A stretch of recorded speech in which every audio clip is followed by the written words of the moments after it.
Avdiivka, hometown. I lived here, I worked here. I worked in the fire station number 15. Our fire brigade served the coke plant. I was a squad leader. 24th of February 2022. In the morning, I got a call from the fire department. There was an order to gather all employees. At first, I thought it was drill. But when I arrived at the fire department, I learned that the war started.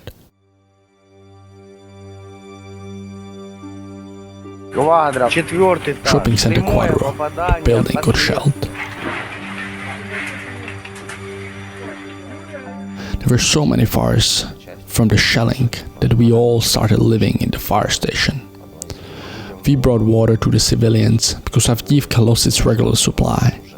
Well, the electricity was also gone. I lost my home. My apartment got a direct hit. I almost saw it when it happened. I was in the store across the street. When I went to the store, my apartment was alright. I went out for 5 minutes. That was when the shells started falling. When I get back from the shop, my apartment burned down.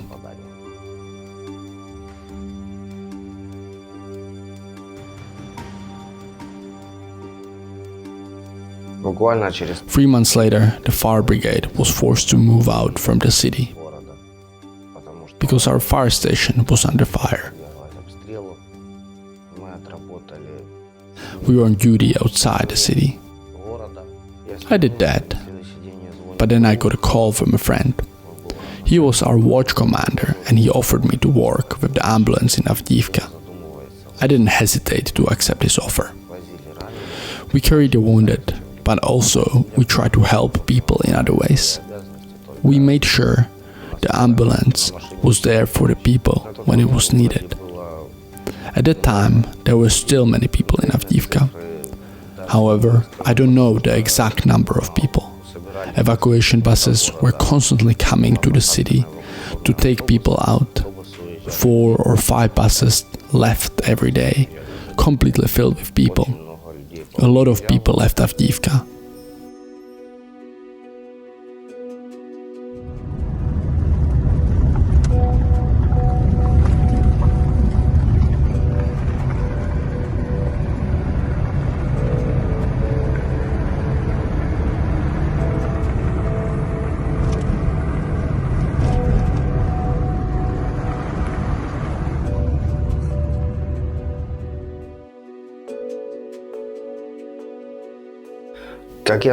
How did I become a volunteer? It started with friends who were in Avdiivka and needed someone to bring them money from the ATM or buy them medicine. Then my friends told their friends about me. Well, and that's how people found out that I'm there for them and ready to help. So I kept on helping people. At first, I was on my own as a volunteer.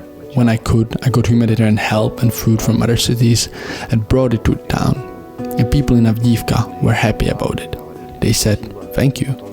Then I met a volunteer from the city of Mirnograd in Donetsk region, volunteer Ivan Subotin. He also worked at the fire department, but he has been volunteering for a long time. The main thing he did was search and rescue for missing people.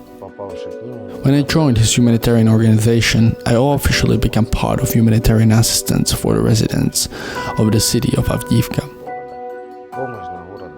We delivered various types of humanitarian aid to the city, food and hygiene kits, things like that. Also generators, power banks, drinking water and medicine. Also fuel for the generators, so that people had at least some light in their shelters. There are still a lot of people who remain in Avdiivka even now. The city also has a hospital with 2 doctors left. Sitnik Vitaly Danilovich and Orlov, a surgeon. And nurses who help residents in every way they can. They provide first aid to the wounded after the shelling.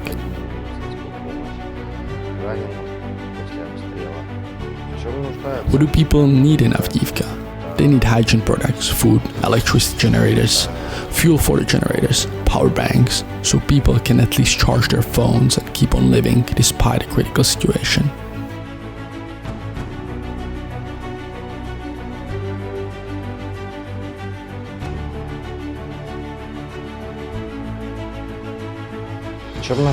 What does our organization need? Well, we have needs too. Avdiivka is constantly subjected to heavy shelling and airstrikes. As of now, we deliver humanitarian aid in a small car. We need a minibus to be more effective. With our current car, we can deliver humanitarian aid to 60 people. If you have a minibus, we can deliver humanitarian aid to more than 300 or 400 people. We applied for grants to get the minibus, but with no luck. We always get the same answer. Avdiivka is being shelled and that the fighting is too strong for us to work there. It's difficult to explain that we bring help to people despite the shelling and fighting.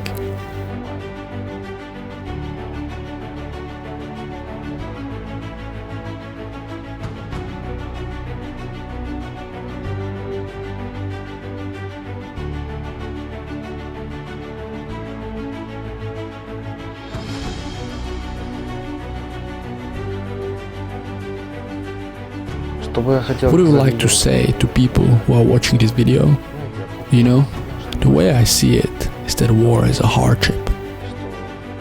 We all must help each other. Right now, living in the city of Avdiivka under constant shelling is hard. Yes, people stayed, because they live there. Let's not be indifferent to others' people's hardship. Let's help them. Today, we will help others, and tomorrow they will help us.